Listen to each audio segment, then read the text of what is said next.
Salam, selamat sore teman-teman semua. Saya bersyukur boleh kembali melayani teman-teman semua setelah sekian purnama kita tidak berjumpa. Dan hari ini kita boleh berjumpa kembali sesuai dengan tema yang diberikan kepada saya untuk kita bahas pada sore hari ini. Yang menurut saya tema yang menarik dan tema yang memang perlu kita pelajari bersama-sama. Yaitu tentang kekacauan pikiran. Mari kita buka dulu Alkitab kita dari surat 1 Petrus pasal 1 ayat 13. Surat 1 Petrus pasal 1 ayat 13 kita akan baca bersama-sama 2 kali. Surat 1 Petrus pasal 1 ayat 13. Demikian firman Tuhan tertulis 1, 2, 3. Sebab itu siapkanlah akal budimu, waspadalah dan letakkanlah pengharapanmu seluruhnya atas kasih karunia yang dianugerahkan kepadamu pada waktu pernyataan Yesus Kristus. Sekali lagi kita baca 1, 2, 3. Sebab itu siapkanlah akal budimu, waspadalah dan letakkanlah pengharapanmu seluruhnya atas kasih karunia yang dianugerahkan kepadamu pada waktu pernyataan Yesus Kristus. Nah, teman-teman yang dikasihi oleh Tuhan, saya tolong perlihatkan PowerPoint yang sudah saya siapkan. Kita mau belajar tentang kekacauan pikiran. Ini tema yang sangat penting buat kita sebagai orang percaya. Kalau teman-teman lihat di gambar yang saya tampilkan di belakang ini, terlihat seorang anak atau bahkan kita seorang remaja yang pasti akan selama hidup kita di dunia ini sebagai orang percaya akan diperhadapkan dengan 2 pilihan pemikiran. Ada pikiran yang dari Tuhan dan juga pemikiran yang daripada setan. Kita akan selalu diperhadapkan dengan ini sekalipun kita sebagai orang Kristen. Saya melihat bahwa dunia semakin ke belakang ini, semakin maju ini, semakin banyak pemikiran-pemikiran yang kacau yang tidak sesuai dengan kebenaran firman Tuhan. Bahkan pemikiran-pemikiran yang kacau ini diadopsi atau dilakukan oleh gereja Tuhan tanpa disadari maupun juga disadari. Nah, mari kita lihat dulu dari 1 Petrus ini. Saya ingin jelaskan dulu konteksnya. Kalau kita baca surat 1 Petrus ini akan ada 2 bagian besar yang bisa kita lihat. Pada pasal 1 ayat 3 itu kita akan melihat, itu berbicara tentang bagaimana kita telah ditebus, kita telah diselamatkan oleh Tuhan. Artinya sehingga kita mengalami anugerah, kita menerima keselamatan, dan kemudian kita menjadi anak-anak Tuhan, menjadi orang percaya. Namun yang kedua di dalam ayat 13 bagian kedua di situ dikatakan apa? Sebab itu siapkanlah akal budimu. Perhatikan kata sebab itu berbicara tentang apa yang harus kita lakukan setelah kita menerima keselamatan dari Tuhan itu, setelah kita menerima anugerah itu. Petrus berkata kepada orang-orang percaya pada waktu itu, sebab itu siapkanlah akal budimu. Atau dalam bahasa kita, pikiranmu. Dan dikatakan apa? Waspadalah. Atau apa? Hati-hati. Hati-hati. Karena bagaimana jadinya kita ke depan, itu sangat bergantung dengan pemikiran kita. Bagaimana jadinya masa depan kita sangat bergantung dari hati kita maupun juga pikiran kita. Itu tidak bisa dipisahkan. Jangankan masa depan kita, sekarang ini juga hari-hari yang kita jalani setiap harinya itu sangat-sangat bergantung dari hasil pemikiran kita. Nah, teman-teman yang dikasihi oleh Tuhan, berbicara tentang potensi pemikiran kita, ada 2 hal yang harus kita perhatikan. Manusia itu punya pikiran, punya akal budi. Dan akal budi itu netral. Perhatikan, akal budi itu netral. Ketika kita semua jatuh dalam dosa, iya, kita semua dirusak oleh dosa. Tetapi bagaimana jadinya ke depan, ini netral. Bisa berpotensi jadi lebih baik, kita punya pikiran yang baik. Bisa juga menjadi potensinya, kita menjadi semakin buruk. Oleh karena pemikiran kita. Dan yang kedua, kita melihat di situ bahwa kita juga punya potensi melalui pemikiran kita ini. Apakah pemikiran kita ini serupa dengan Kristus atau serupa dengan dunia ini? Dan ini yang banyak terjadi di gereja di seluruh dunia saat ini. Kalau kita lihat perkembangannya sekarang ini, dulu masih banyak gereja yang menolak pernikahan homoseksual dan lesbian. Masih banyak negara-negara ataupun juga gereja-gereja yang menolak pernikahan homoseksual dan lesbian. Tetapi sekarang tidak sedikit gereja yang melakukan pemberkatan homoseksual dan lesbian. Jangankan di luar negeri, di Indonesia pun juga ada gereja atau hamba Tuhan yang melakukan pemberkatan untuk kaum homoseksual dan lesbian. Dengan berbagai macam alasan mereka. Mereka pakai ayat Alkitab, mereka pakai dasar Alkitab. Mereka mengatakan bahwa kasih mengalahkan dosa. Kasih memungkinkan untuk itu bisa dilakukan. Ini yang disebut sebagai kekacauan pikiran. Pemikiran yang kacau yang tidak sesuai dengan kebenaran firman Tuhan. Oleh sebab itu teman-teman kita lihat di sini. Apa kata Rasul Petrus tadi bahwa dia berkata, sebab itu perhatikan yang merah, siapkan akal budimu. Waspadalah. Mengapa? Karena pikiran adalah medan peperangan. Pikiranmu adalah medan peperangan. Tidak bisa dipisahkan dari hatimu. Ketika engkau marah, pikiranmu akan berperang, betul? Ketika engkau marah sama temanmu, apa yang ada di pikiran kita? Memaafkan atau membalas. Ini peperangan teman-teman. Akan ada orang yang berkata, ketika dia pukul kau, kau balaslah. Jangan kau diam, jangan kau ampuni. Tetapi akan ada suara lain yang berkata, jangan balas, jangan pukul, ampuni dia. Pikiran kita ini medan peperangan. Engkau akan diperhadapkan selalu dengan dua pilihan. Untuk taat kepada Tuhan atau untuk taat kepada setan. Itu sebabnya kita harus memahami terlebih dahulu. Tantangan-tantangan apa saja yang kita hadapi. Yang dapat menimbulkan kekacauan dalam pikiran kita. Nah, saya ingin sedikit kita bermain dulu. Ya. Kita akan ada gambar-gambar. Masalah yang pertama adalah the problem of moral relativism. Ini berbicara tentang apa sih standar kebenaran sebuah pemikiran, sebuah sikap, sebuah tindakan itu dianggap sebagai benar atau salah. Siapa yang menentukan itu salah atau benar? Coba kita lihat gambar berikut ini. Perhatikan gambarnya ini. Ini seorang wanita yang menggunakan bantal.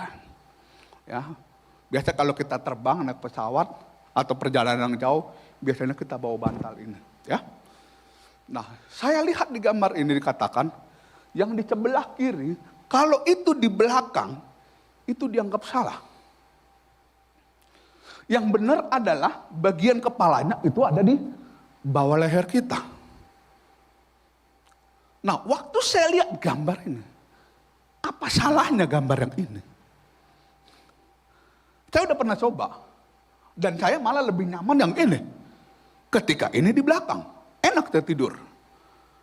Kalau ini ditaruh di depan, saya nggak menyadar, nggak ada gunanya itu yang ada di depan. Tetapi ini yang saya sebut sebagai moral relativism. Kebenaran itu bergantung kepada orangnya. Kepada siapa yang menggunakannya. Mungkin bagi orang yang di sebelah kanan ini, di depan ini bisa dianggap benar. Kenapa? Karena kalau tidur mungkin dia begini, biasanya kan kalau tidur kan ngeces gitu, ngiler. Jadi tertampung begitu di bantalnya seperti itu. Pemikirannya, ada yang salah, ada yang benar. Yang berikutnya coba lihat. Gambar ini. Yang di sebelah kiri ketika menuangkan botol susu, kotak susu ke sebuah gelas. Yang di sebelah kiri itu dianggap salah. Yang sebelah kanan dianggap benar. Coba perhatikan perbedaannya di mana. Yang salah itu ketika kepala botolnya itu ada di bawah. Itu dianggap salah. Harusnya yang benar adalah kepala botolnya itu di atas. Baru dituangkan. Saya sampai mikir, kenapa itu dianggap salah? Buat saya yang penting, susunya tertampung di gelas. Selesai sudah perkara. Amin. Saya sempat berdiskusi juga sama istri saya. Wah, ini mungkin begini, ini mungkin begitu. Saya bilang, yang penting tidak mempengaruhi keselamatan kekal. Yang penting susunya ada dalam gelas. Selesai sudah bisa saya minum. Ini relatif. Nah, yang berikutnya. Ini biasanya terjadi dalam rumah tangga. Nanti teman-teman bisa ngerasain. Sikat gigi odol. Yang kiri itu odolnya penuh di sikat giginya. Itu dianggap salah. Yang kanan itu sedikit, mungkin 1/4 dari sikatnya itu. Itu dianggap yang benar. Nah, orang kalau memang berpikir ekonomis ya karena memang benar. Tapi kalau mau berpikir yang segar, kalau napasnya mungkin terlalu bau, sedikit kan kurang gitu. Jadi harus banyak, ya kan? Nah, ini pemikiran-pemikiran. Mana yang salah dan yang mana benar. Nah, yang terakhir, tadi saya perhatikan teman-teman yang pemain musik di depan. Coba lihat ya. Pakai earphone, ya. Kan tadi pada pakai earphone nih. Bisa kita tanya nih. Yang sebelah kiri itu salah. Ya. Jadi kepala earphone-nya terus talinya langsung di bawah gini. Saya lihat tadi yang pemain gitar di sini. Yang pemain gitar tadi di sini, itu earphone-nya pakai yang sebelah kiri. Ayo loh, itu salah loh katanya loh. Ya kan? Benar gak? Seperti itu tadi kan? Nah, lalu yang sebelah kanan ini benar, ininya di belakang. Tadi saya lihat yang singer, yang cowok ini. Seperti itu. Pakai earphone. Nah, tapi tadi yang di sini benar gak? Salah gak? Kalau dia pakai ininya di bawah. Tak silakan kalian debat lah. Tapi ini relatif. Saya sendiri kalau pakai earphone, saya pakai yang sebelah kiri. Itunya di bawah. Buat saya itu lebih nyaman. Yang penting suara terdengar. Nah, apa maksudnya saya memberikan ilustrasi ini? Ini adalah persoalan-persoalan yang kita hadapi yang membuat kekacauan dalam pikiran. Mana yang dianggap benar, mana yang dianggap salah. Itu yang banyak terjadi sekarang. Sekarang banyak terjadi. Bahkan kalau teman-teman lihat di Instagram. Ada seorang anak muda yang mengatakan. Seks sebelum nikah itu tidak apa-apa. Remaja, anak muda. Kalau mau melakukan hubungan seksual sebelum menikah. Tidak apa-apa. Alasannya kan masih masa percobaan. Cocok atau tidak. Dilihat dulu. Dan lagi itu alasannya adalah. Yang penting kan dilakukan atas dasar kesepakatan bersama. Atas dasar kesepakatan bersama dan sama-sama saling mencintai. Maka seks sebelum nikah itu dianggap pemikiran yang sah. Dengar baik-baik ya. Bukan berarti saya ngomong kayak gitu berarti saya setuju. Tapi saya mau menunjukkan ini adalah kekacauan-kekacauan pemikiran yang sering terjadi. Dan banyak anak-anak muda yang terjebak saat ini. Anak muda nonton film porno. Ada yang bilang nonton bokep, nonton porno nggak apa-apa. Belajar biologi. Untuk bekal dan segala macamnya. Ini sebuah pemikiran-pemikiran yang harus kita hati-hati. Ya. Sehingga akhirnya membuat anak muda ini dia bingung. Kata pendeta A boleh, kata pendeta B boleh. Kata pendeta saya tidak boleh, kata pendeta saya tidak boleh. Kata gereja itu dan yang lain sebagainya. Membuat kita terus mengalami pergulatan dalam pikiran kita. Mana yang benar. Dan kita harus kembali kepada Alkitab. Kita harus kembali kepada Alkitab apa yang Alkitab katakan. Alkitab tegas, jelas mengatakan. Seks sebelum nikah itu tidak diizinkan. Amin. Yang bilang amin sedikit. Seks di luar nikah itu tidak diizinkan oleh Alkitab. Amin. Ya, karena seks itu menuntut komitmen yang sungguh-sungguh diberkati oleh Tuhan. Alkitab mengatakan kepada kita, Tuhan memberkati dulu Adam dan Hawa, baru terjadi persetubuhan. Ini yang harus dipahami. Makanya engkau yang wanita-wanita di sini, jaga dirimu baik-baik. Cowok-cowok bisa mengatakan akan sayang, tapi pikirannya bisa merusak engkau, perempuan. Hati-hati. Diajak main kemana lah, ya kan? Main raba sini, raba sana, ya kan?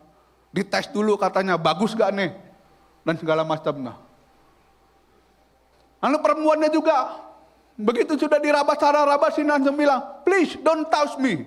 Oh, pertama cowoknya bagus, mundur dia. Ini cewek bagus nih, please don't touch me. Tapi lama-lama digituin lagi.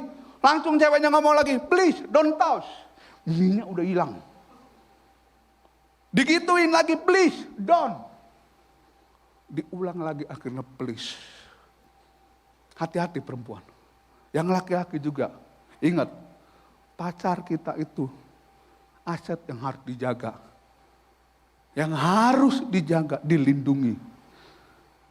Bukan dirusak. Bukan dirusak. Ibaratnya kita laki-laki itu apa? Pagar yang melindungi rumput, bunga. Kalau kita laki-laki makan perempuan, itu namanya kambing. Hanya kambing yang makan rumput. Kambing yang makan. Saya berharap kita tidak ada laki-laki yang seperti itu. Amin. Saya berharap anak-anak muda, remaja kita di sini semua adalah remaja yang baik-baik. Yang pikirannya serupa dengan Tuhan Yesus Kristus. Amin. Nah, mengapa terjadi kekacauan pikiran? Yang pertama adalah karena kita tidak berpegang teguh pada kebenaran firman Tuhan. Tidak mengenal standar firman Tuhan. Menolak standar firman Tuhan. Beberapa waktu lalu ada yang datang kepada saya, seorang ibu-ibu. Dia sudah bercerai kepada suaminya. Saya tanya sebetulnya alasannya apa? Sebetulnya bukan karena perselingkuhan atau apapun. Ada masalah-masalah yang lain. Tapi dia berkata kepada saya, Pak, Alkitab kan mengajarkan kepada kita, Pak, bahwa perceraian masih dibolehkan. Dalam tanda kutip, kalau ada terjadi perselingkuhan. Tapi saya bilang, harus kita bisa bedakan mana yang namanya prinsip dan mana yang bukan prinsip.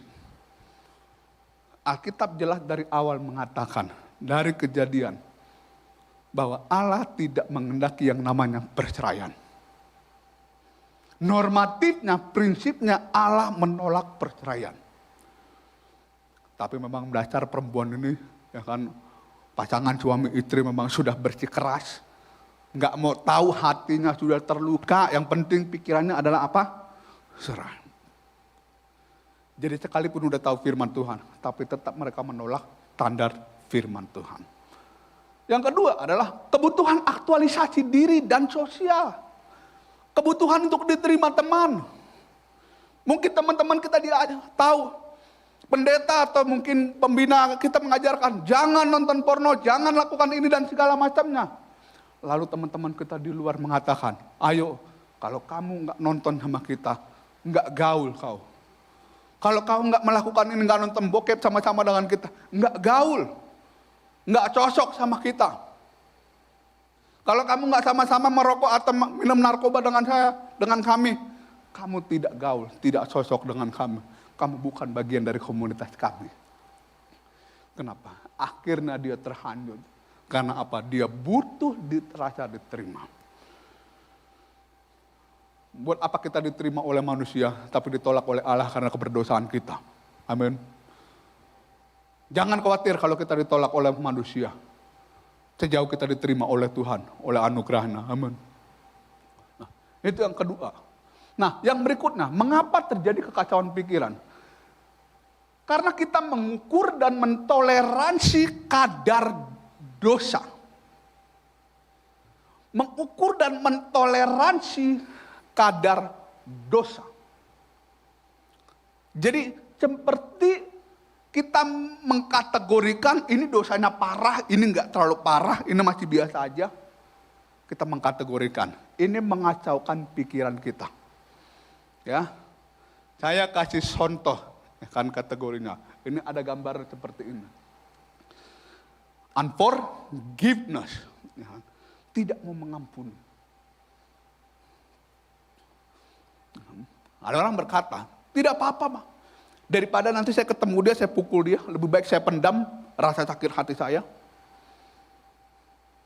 Hati saya marah, Pak. Kalau ketemu sama dia, saya makin sakit. Daripada nanti saya pukul dia, lebih baik saya tidak ketemu dia. Nah, perhatikan teman-teman. Ini seperti mentoleransi. Mentoleransi, engkau melemahkan dosa itu. Seolah-olah kalau kita pukul, itu lebih parah daripada kita tidak memukul. Padahal kita sudah punya kebencian dan kepahitan.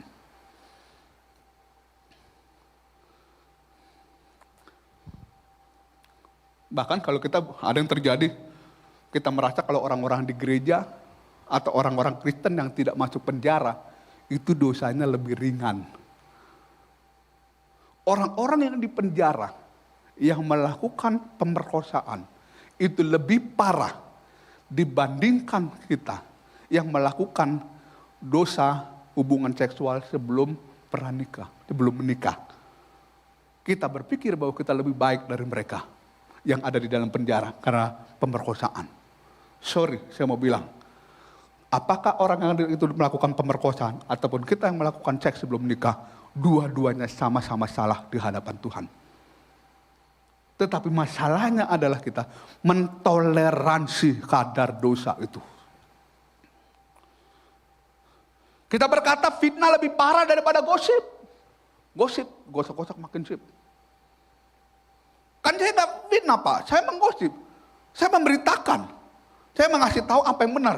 Tapi dikasih tahu secara jelek-jelek.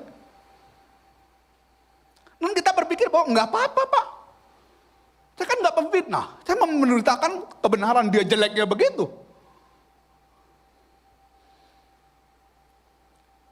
Ini yang namanya mentoleransi. Akhirnya tanpa kita sadari, kita merasa bahwa kita lakukan terus. Kita merasa itu bukan pemikiran yang salah untuk saya menjelekkan orang lain. Bukan pemikiran yang salah untuk saya menonton film porno atau bahkan juga melakukan hubungan seksual. Yang penting saya tidak memperkosa. Kan sama-sama mau, Pak. Ini yang disebut sebagai kekacauan pikiran. Dengan cara apa? Mentoleransi dosa. Nah, perhatikan teman-teman apa yang Tuhan Yesus ajarkan kepada kita. Allah tidak pernah mengurangi atau melemahkan standar dosa. Tidak. Dia tidak pernah melemahkan standar dosa. Dia tetap menganggap itu sebagai sesuatu yang salah. Ini sangat penting. Orang berkata, bohong untuk kebaikan itu baik. Nah, kalau misalnya kita dipalak di tengah jalan, di angkot, di bis, dipalak. Mana duitnya? Maaf, tidak ada. Dilematis kita. Padahal ada duitnya. Lagi pegang duit banyak. Bohong demi kebaikan. Atau kita memberikan sontekan kepada teman-teman kita. Ada dulu yang tanya kepada saya, Pak, kalau kita kasih contekan ke teman kita, salah nggak? Kenapa kamu kasih contekan ke dia? Karena dia dalam bahaya, Pak. Kalau dia nilainya jelek, dia bisa nggak lulus. Saya bilang, kalau kamu mau bantu, bukan pas lagi ujian. Karena lagi ujian sudah ada peraturan, dilarang mencontek. Kalau kamu mau bantu, lakukanlah sebelum ujian. Sebelum terjadi contekan itu. Allah tidak toleransi terhadap yang namanya dosa. Sebab itu kita jangan pernah mengurangi kadar. Jangan pernah mengurangi kadar. Ada orang dulu pernah saya layani seorang homoseksual, udah lama sekali. Ya kan? Dia seorang homoseksual.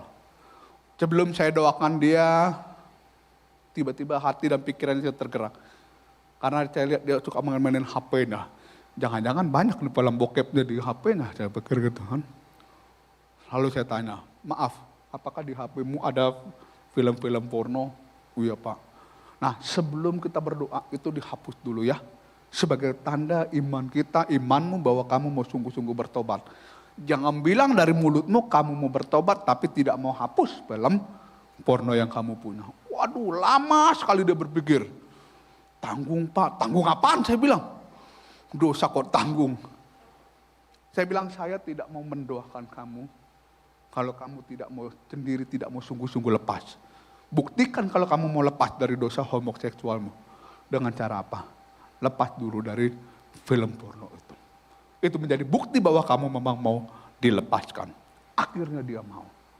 Ya. Ini prinsip saya tidak mau toleransi dengan yang namanya dosa. Karena itu bisa mengacaukan. Ya. Nah, yang berikutnya teman-teman. Lalu bagaimana? Tuhan berkata kepada kita, sebab itu siapkanlah akal budimu. Siapkan akal budimu, waspadalah. Bagaimana caranya? Merenungkan dan berpegang pada firman Tuhan. Mazmur pasal 119 ayat 11. Firman Tuhan adalah pelita bagi kaki kita yang memimpin kita berjalan di dalam kebenaran. Jadi bagaimana caranya kita mempersiapkan akal budi kita? Tidak ada jalan lain. Langkah pertama yang harus kita lakukan adalah merenungkan firman Tuhan. Tidak mungkin kita bisa semakin serupa pemikiran kita dengan Kristus kalau kita tidak merenungkan firman Tuhan. Itu sebabnya teman-teman, ibadah hari Minggu sangat penting. Doa, renungan setiap hari itu sangat penting. Karena itu akan mengisi pemikiran kita, akal budi kita, supaya semakin dewasa. Amin. Saya kasih contoh, kalau kita lihat bayi, ya kan? Kalau kita tidak pernah kasih susu, tidak pernah kasih makan, sehat tidak? Tidak. Dia nanti bertumbuh pemikirannya sehat atau tidak? Tidak. Ya kan? Sama, orang Kristen bisa jadi orang Kristen yang kurang gizi rohaninya kalau tidak pernah diisi oleh firman Tuhan. Pikiran kita akan semakin kacau, pikiran kita tidak akan dewasa kalau tidak pernah diisi gizi rohani, yaitu firman Tuhan. Itu sebabnya itu sangat penting, sangat-sangat penting. Kalau teman-teman mau supaya pemikiran kita diubahkan, supaya pikiran kita ini lurus, maka kita harus memulai dengan apa? Merenungkan kebenaran firman Tuhan. Ini bukan sekedar soal bacaan, bukan sekedar soal hafalan. Karena setan juga tahu ayat Alkitab. Tapi setan tidak melakukan firman Tuhan itu. Saya percaya teman-teman, kalau teman-teman berdebat dengan setan, kalau ada, dia akan tahu banyak firman Tuhan. Tapi persoalannya adalah setan menolak firman Tuhan. Nah bahaya buat kita, kalau kita tidak tahu firman Tuhan, tetapi malah kita diperhadapkan dengan berbagai macam dan kemudian kita akan jatuh.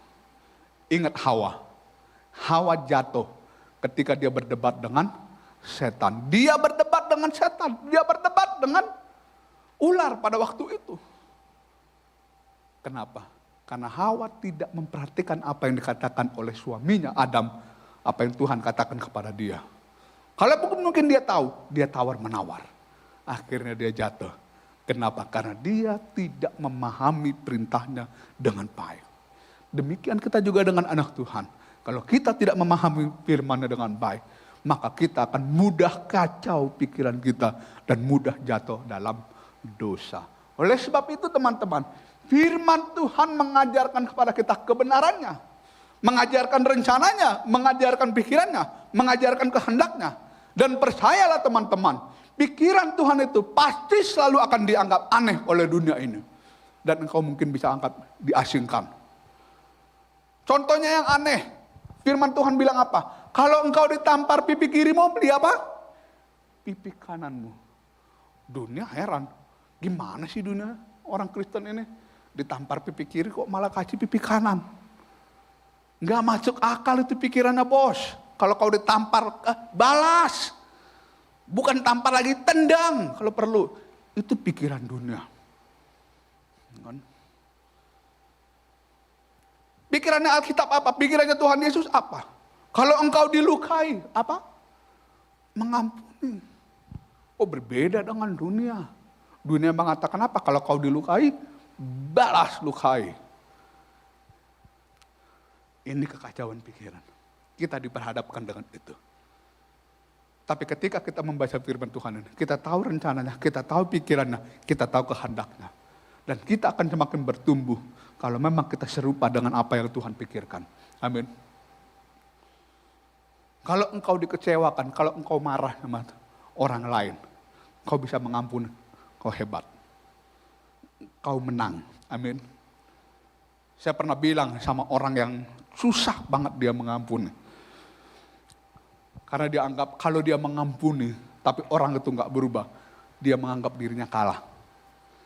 Saya bilang begini sama orang, Bu, kalau ibu bisa mengampuni, itu berarti ibu menang. Bukan atas dia dulu, tapi atas diri ibu. Ya, karena ketika ibu bisa mengampuni, ibu menang atas emosi ibu. Ibu menang atas kekecewaan ibu. Ibu menang atas kepahitan ibu. Jadi sekarang persoalannya bukan engkau menang atas orang lain. Tapi kau menang gak atas dirimu dulu. Kau tidak bisa mengampuni orang lain, itu menunjukkan engkau kalah dengan dirimu. Engkau kalah dengan kepahitanmu. Engkau kalah dengan kemarahanmu. Tapi kalau kau bisa mengampuni, itu berarti kau menang atas dirimu. Hebat. Amin. Jangan kau pikirkan kau bisa menang atas orang lain. Pikirkan dulu kau bisa menang gak atas dirimu. Saya juga belakangan ini baru beberapa hari peristiwa. Beberapa peristiwa seperti mengalami hal itu. Mau marah bisa. Hati saya mau kecewa bisa. Tapi saya balik lagi ke Alkitab. Ya, ini bukan tentang kemenangan saya dulu kepada orang itu. Tapi mampu gak saya menang atas emosi saya? Mampu gak saya menang atas diri saya? Itu jauh lebih penting. Kesehatan mental saya jauh lebih penting daripada orang itu. Saya pikirkan dulu diri saya. Itu sebabnya teman-teman, mari kita belajar untuk kita mengerti pikiran dan rencana Tuhan. Oleh karena apa? Firman Tuhan itu memperbaiki yang salah, memperbaiki kelakuan, memperbaiki pikiran yang salah. Saya sedikit cerita, ya ini jujur. Ya, memang ini sudah lama sekali, di awal-awal pernikahan saya dengan istri saya.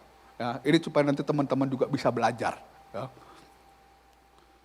Begitu banyak konflik yang terjadi saya dengan istri saya. Bahkan pernah maaf, kami pernah pisah rumah. Pernah. Dan begitu banyak pemikiran-pemikiran di luar. Ceraikan. Banyak pikiran seperti itu. Awal-awal pernikahan, 2 tahun pernikahan. Kenapa saya sampaikan ini? Supaya teman-teman sadar, kehidupan pernikahan itu kelak itu gak gampang, gak seperti di sinetron Korea atau yang lainnya. Banyak tantangan yang harus kita hadapi. Sekarang angka pernikahan dalam kekristenan, keluarga Kristen, itu besar loh, tinggi loh. Baru-baru terjadi artis Kristen, tahu kan? Yang melakukan perceraian. Begitu banyak pikiran-pikiran, udah ceraikan. Tapi saya mikir, saya kan hamba Tuhan. Wah, ada juga kok pendeta yang cerai. Hanya bilang begitu. Tapi saya lakukan apa yang kata Alkitab. Berpisah untuk sementara, untuk berdoa. Supaya apa? Diri saya dulu yang dipulihkan oleh Tuhan. Pikiran saya dulu yang dipulihkan oleh Tuhan. Selama ini saya berpikir supaya istri saya dulu yang diubahkan oleh Tuhan. Supaya dia dulu yang dibereskan oleh Tuhan. Tapi saya tidak ngaca pada diri saya. Bahwa yang harus diubahkan dulu adalah saya. Pikiran saya dulu yang harus diubahkan. Akhirnya teman-teman, puji Tuhan. Saya kembali kepada istri saya. Dan kami masuk tahun yang kelima, puji Tuhan. Jauh lebih baik. Puji Tuhan. Bukan berarti gak ada masalah, ada. Tapi ketika saya bertunduk kepada Alkitab ini. Tunduk kepada firman Tuhan ini. maka segala pikiran-pikiran yang kacau, yang mencoba memisahkan saya dengan istri saya atau menghancurkan rumah tangga saya, itu saya tolak. Saya tolak apa? Karena saya memutuskan untuk tunduk kepada Alkitab. Sangat-sangat penting buat teman-teman. Karena ketika engkau diperhadapkan dengan berbagai masalah, engkau akan mendengar banyak suara. Banyak suara.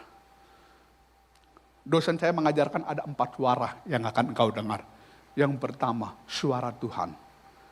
Yang kedua, suara setan. Yang ketiga, suara orang lain yang akan mempengaruhi engkau. Yang keempat, suara dirimu sendiri. Itu yang akan engkau hadapi dalam pemikiranmu nanti. Dan kau harus memilih untuk tunduk kepada siapa? Suaranya Tuhan. Amin. Tuhan Yesus memberkati kita, Tuhan menolong kita. Ya, kiranya dalam pikiran kita diubahkan oleh Tuhan, dikuduskan oleh Tuhan, supaya kita menjadi anak-anak Tuhan yang memuliakan nama Tuhan. Amin. Tuhan Yesus memberkati kita.